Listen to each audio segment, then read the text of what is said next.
Ano ba yung mukha mo? Para ka namang mamatay, ano? Buhay pa ako. Huwag mo sabihin sa akin okay ka lang. Tignan mo nga yung itsura mo, mukha kang lantang gulay. Ang kulit mo rin kasi. Oh, ngayon alam mo na pakiramdam kapag makulit ka sa akin. Ikaw talaga ha. Takot na takot na nga ako eh. Nagjo-joke ka pa rin dyan. Ba't ka natatakot? Multo na ba ako? What if mawala ka sa akin? Sa tingin mo makakaya ko yun?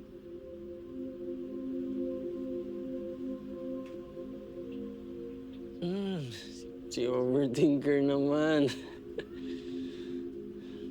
Pero salamat sa pagiging overthinker mo. May nag-rescue sa akin. Hindi yun rescue. Extraction yung gagawin sa'yo.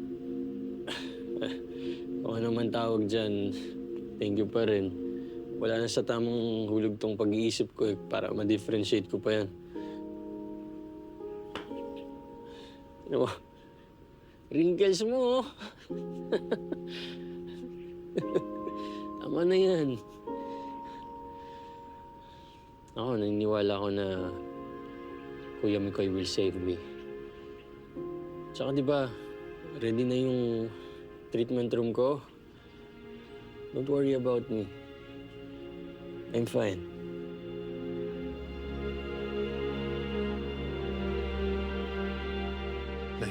Hi mga kapatid! Ako po si Mark Ian Garcia ng A Secret in Prague. Tuloy-tuloy na natin to. Next video na agad and please subscribe to TV5 YouTube channel.